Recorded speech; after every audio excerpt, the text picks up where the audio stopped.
Bom dia, minerador, tudo justo?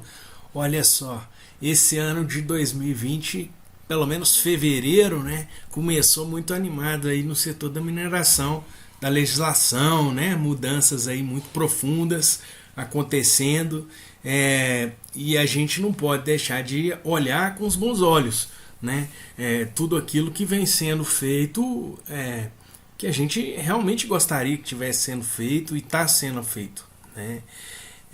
Então eu resolvi gravar esse vídeo para a gente tratar dos temas aí, das publicações, das resoluções 22, 23 e 24.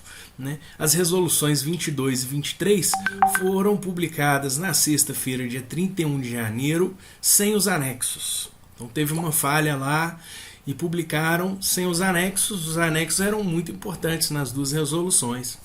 Então essas duas resoluções tornaram a ser publicadas com seus respectivos anexos no dia 3 de fevereiro, né? Foi na segunda-feira.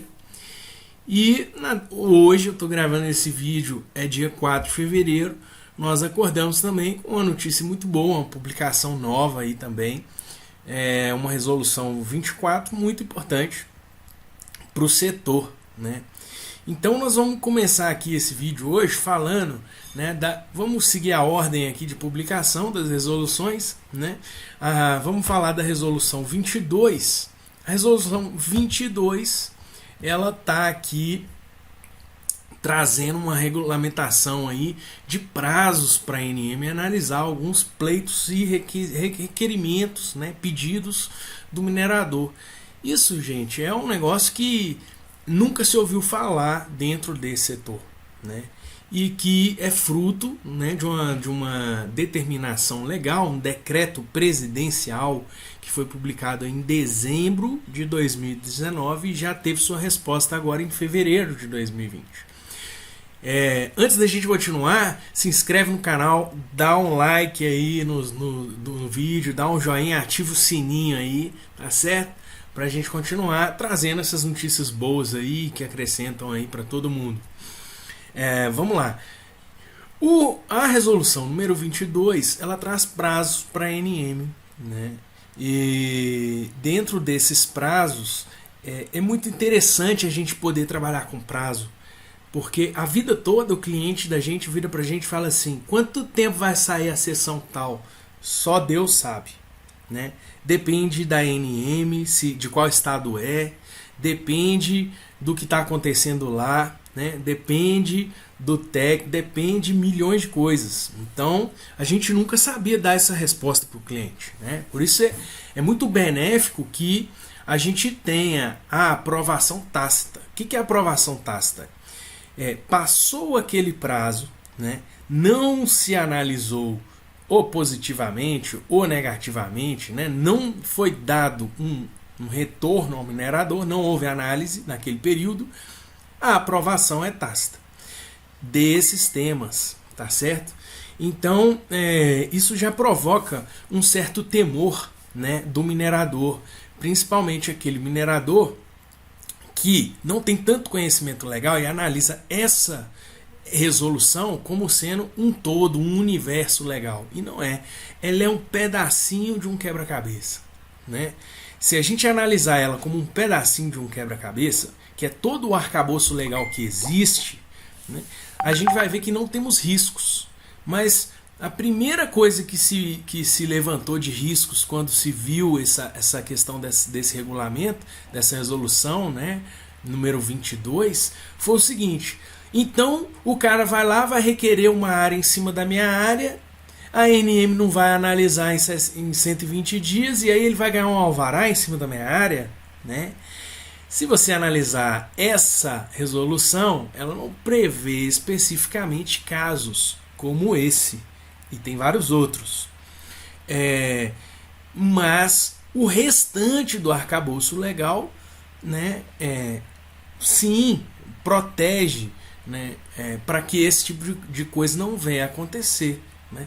Então aqui não está dizendo que aquela área que for requerida em cima de outra não terá aprovação tácita, mas isso está escrito em outro lugar. Então pode ficar tranquilo você aí, né, Porque, do ponto de vista legal, você está muito amparado pelo arcabouço como um todo.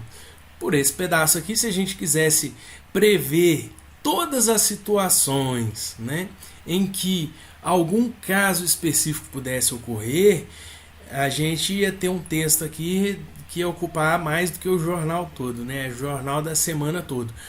Então, é muito boa essa medida, né? É muito positiva. A gente precisa reconhecer e parabenizar, né, a diretoria da ANM por ter feito isso, porque é um desejo do minerador e do prestador de serviço há muitos anos, não é? Esse regulamento ele não traz algumas questões, e outro ponto também, né, é que é compreensível que gere alguma insatisfação uma decisão desse tipo dentro de quem está dentro da instituição. Por quê? Porque a pessoa está lá trabalhando, né?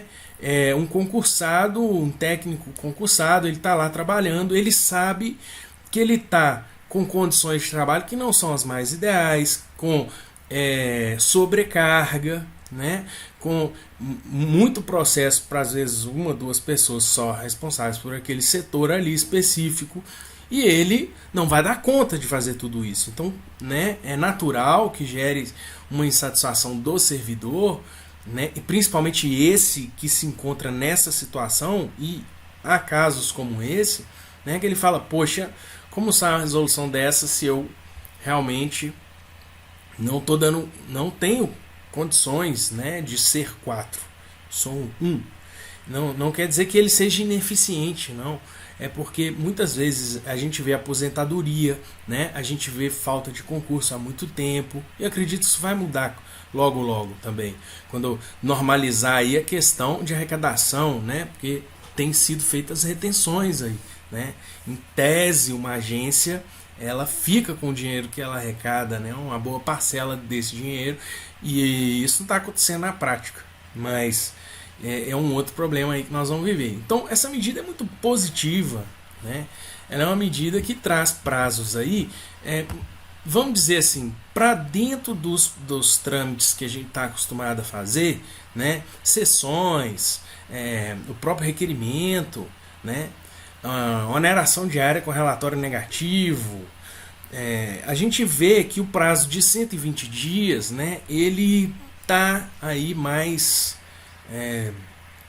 em vigor aí dentro desses prazos, né? Você tem aí 3 exceções a essa regra de 120 dias, né? Que é a questão do cadastramento do produtor de diamante, a solicitação do certificado Kimberley para comercialização de diamante e a autorização para importação de água mineral quando já existe toda a empresa ali operando, né? Então, o que a gente percebe é que dominou um prazo de 120 dias. Não são todos os pleitos do minerador. Aqueles pleitos que, obviamente, mais interessam ao minerador são os pleitos de produção imediata. Então, por exemplo, a guia de utilização, né, é um ponto que todo mundo questionou. Poxa, deveria tanto estar ali porque o emolumento é o mais caro, é caríssimo, né? Então, um emolumento caro como esse, a gente não tem um prazo associado, é muito, né? Em alguns locais não existe restrição com relação à guia, né? Você vê guia, as pessoas dando guia porque em respeito à legislação. Então a gente segue adiante aí com essas questões de prazo, né? É muito positivo e muito bom, sim, né?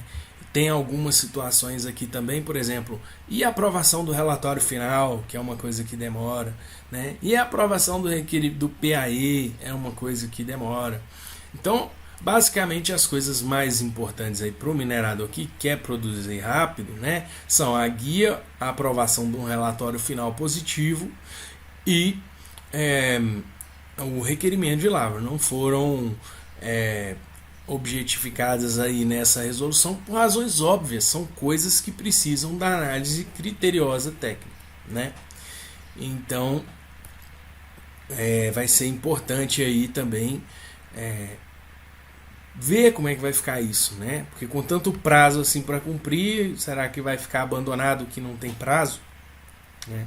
Isso gera um certo temor do setor. E logo na sequência, né, junto com essa notícia tão boa, mas tão boa, mas tão boa, vem aquela notícia que não é boa. É a que ninguém gosta, né? Que é a atualização dos valores, né? Então, emolumentos, taxas, multas, vistoria e todo o valor, né, de DNPM, tudo que é valor associado aí, foi corrigido na resolução 23.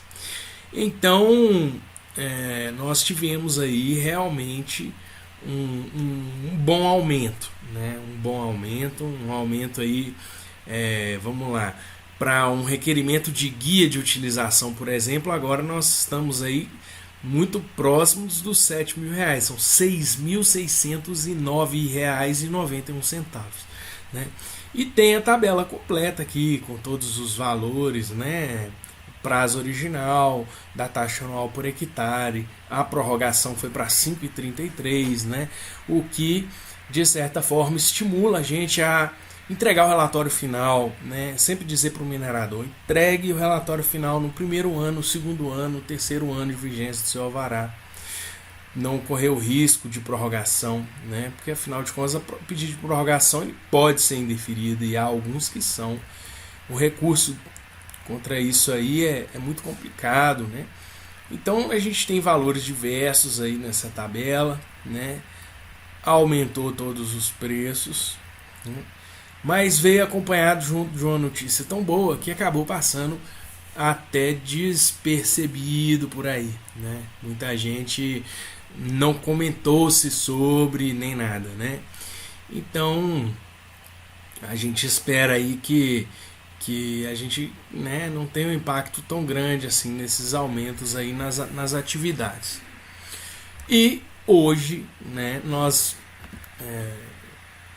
temos aí, só antes de passar aqui para a resolução 24, é o seguinte: vai estar na descrição do vídeo o link para você fazer o download aqui dessa página do Diário Oficial, tá certo?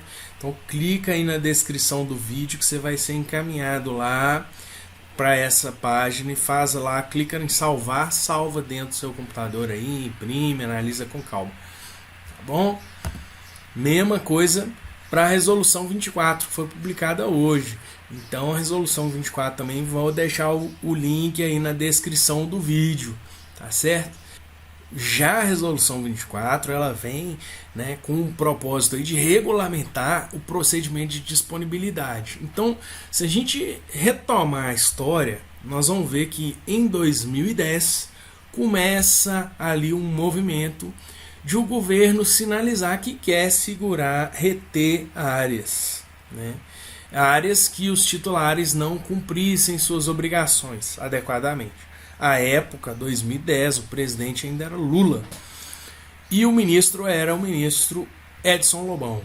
Então, essa questão de oneração começou lá. E tem várias notícias, digita no Google aí, oneração de áreas ANM, Edson Lobão. Em 2010 você vai ver que tem muita notícia, né? Declarações dele falando que esse era um desejo e tudo mais. Então ali começou, né? Mas o procedimento ainda era disponibilidade por edital. A questão é que ampliou a oneração de áreas, né? Uma das poucas coisas que não era onerada era a questão do relatório final. Se você não entregasse o relatório final, no dia seguinte o primeiro que requeresse a área era o novo titular, né, por direito dessa área. Então, se tivesse devidamente instruído o requerimento. Então, isso causava as filas, né, que muita gente critica. Ao meu ver, era uma atividade até benéfica, né, para o setor. Eu não tenho grandes críticas a fazer à fila, não. Eu acho que é uma forma também, é uma pessoa que está ali, está ganhando a vida dela ali, né? Ajuda várias outras. Então, assim, muita gente é extremamente contra. Esse é um tema muito controverso, né? Mas nos grandes congressos de mineração, né, quem a gente via ao microfone reclamando das filas eram aquelas mesmas gigantes, grandes empresas que faziam questão de contratar o serviço da fila. Então, existe também aí uma certa hipocrisia, vamos dizer assim, né? Que no Congresso vai lá e critica, mas era uma que tinha contrato mensalista com a fila. Então essa resolução 24, ela veio trazer o quê? O procedimento de disponibilidade. Então, finalmente, nós estamos há quanto tempo aí, né? Desde antes de Michel Temer, nós estamos esperando esse tal desse leilão vir, e não vem leilão, e cancelaram o processo de disponibilidade, e ninguém entende mais nada.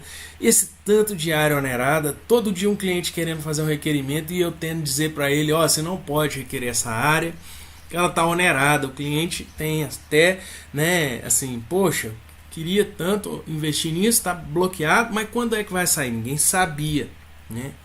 Então, hoje alguém sabe? Não, continuamos sem saber, mas nós demos um primeiro passo, nós estamos vendo nessa resolução aqui, um primeiro passo para que os leilões comecem, né?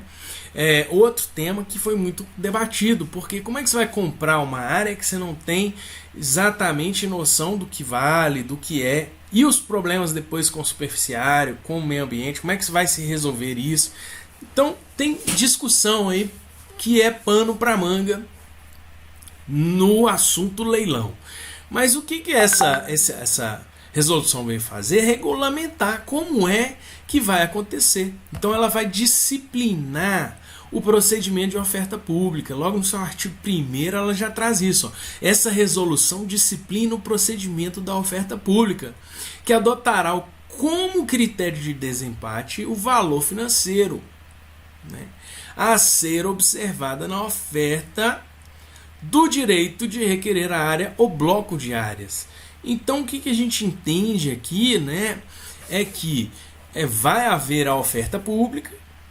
Dentro dessa oferta pública, os interessados vão se manifestar. Eu tenho interesse, eu tenho interesse, eu tenho.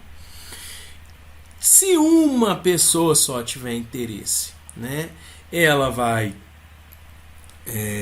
o que estão dizendo, né, não é exatamente isso que está dizendo esse texto, né? Vamos nos ater então aqui ao texto, até para não causar confusão aí a vocês, que é o seguinte: ele vai dar um prazo para manifestação de interesse de 60 dias. Então o procedimento, né, ele vai ter uma oferta pública. Essa oferta pública é uma etapa que os interessados devem manifestar interesse pela área. Então, se você tem interesse, você vai falar, eu tenho interesse. Você vai ter 60 dias para fazer isso, né? Então, se houver empate, né, o critério de desempate vai ser aquele que der o maior recurso financeiro, né? E lá na frente, né, ele fala também que, excepcionalmente, né, alguns outros critérios poderão ser utilizados de natureza técnica, econômica e social. Então isso é muito bom. Por quê? Porque às vezes você tem uma mina, né, tem um pedaço ali do lado que você precisa daquele pedaço para dar continuidade à sua cava, à sua produção, à sua indústria, enfim. E aí vem um cara que não tem nada com nada e arremata aquilo no leilão para vender para você. E quer ganhar de você para vender para você. Que ele não vai tocar aquele negócio ali. Então isso é muito interessante, ter uma possibilidade aí de alguns outros fatores serem analisados, né? E no mais, eu acho que vale a pena aí uma leitura dedicada aí a essa resolução também, principalmente se você quer alguma área, né? Se você está no setor, você, né, de alguma forma inserido aí, se é estudante, isso é importante, concurseiro. Então é isso, vou deixar também o link aí na descrição do vídeo, tá bom? Vou pedir você para se inscrever no nosso canal, ativar o sininho, dar um joinha e a gente se vê aí nos próximos vídeos, né? Fevereiro começou quente, isso é muito bom, estou muito feliz, tomara que o setor reaqueça com essas medidas todas aí, né? Um abraço aí, até a próxima!